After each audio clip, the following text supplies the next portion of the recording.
Latvijā nav nevienas vērā ņemamas politiskas partijas, kur aizstāvētu to cilvēku intereses, kuri atrodas uz sociālo kāpņu zemākajiem pakāpieniem, uzskata kustības 13. janvāris līderis Vladimirs Lindermans. Viņa prāt tādu ir daudz, aptuveni ceturtā daļa sabiedrības dzīvo zem nabadzības sliekšņa. Lindermans skaidro, ka viņš varētu būt šo cilvēku līderis.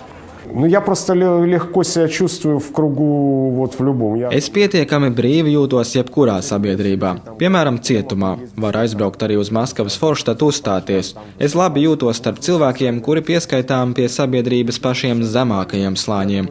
Man šķiet, arī šie cilvēki labi pret mani izturas. Viņi saprot, ka esmu savējais. Esmu pārliecināts, varu būt šo cilvēku līderis. Я могу быть лидером таких людей. Вот в чем я уверен.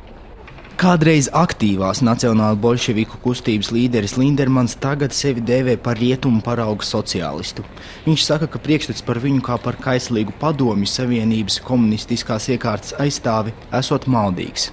Я социалист, но я социалист не... Es neesmu sociālists tādā izpratnē, ka aicinu ņemt par pamatu padomju sistēmu. Es uzskatu, lielākajā daļā Eiropas šobrīd valda sociālisms. Es bieži viesojos Somijā un uzskatu šo valsti par sociālistisku. Tur valda tāds sociālisms, kāda es to iedomājos. Jēga slēpjas valsts attieksmē pret saviem pilsoņiem. Bija tāda padomju laiku dziesma. Mums pie galda neviens nav lieks. Lūk, galvenais sociālisma princips manā izpratnē. Гражданам и жителям своей страны власти. Он заключается, была такая песня советская «За столом никто у нас не лишний».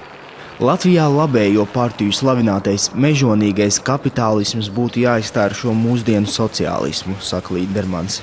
Социализм на сегодняшний день такой, он дает... Mūsdienu sociālisms sekmē ekonomisko attīstību, jo tas padara katru cilvēku par patērētāju. Ekonomika dzīvo, jo nauda no augšas nonāk arī līdz apakšai. Latvijā pie varas ir tā dēvētie neoliberāļi, kas uzņēmuši kursu uz mežonīgo kapitālismu. Šī pieeja vairs nekur Eiropā nestrādā, un man tā nav pieņemama. И практически сейчас очень мало где в Европе такая система работает.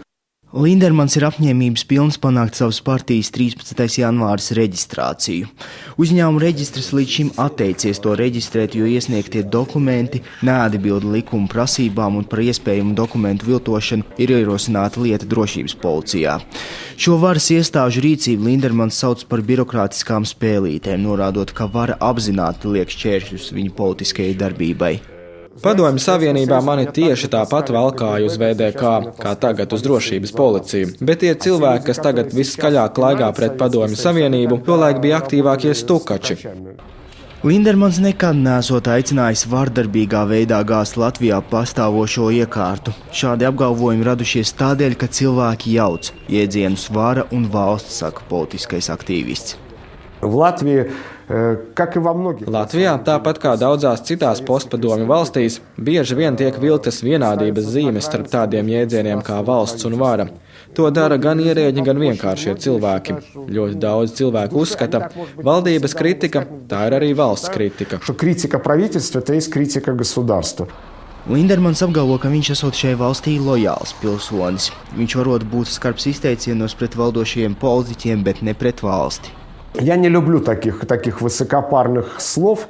Man nepatīk tādi izteikumi, kā teiksim, es mīlu šo valsti vai esmu patriots. Es teikšu tā, esmu lojāls šai valstī. Nekādas labākas reālas alternatīvas tai nav. Ничего, в настоящий момент ничего лучшего, и ничего реального нет.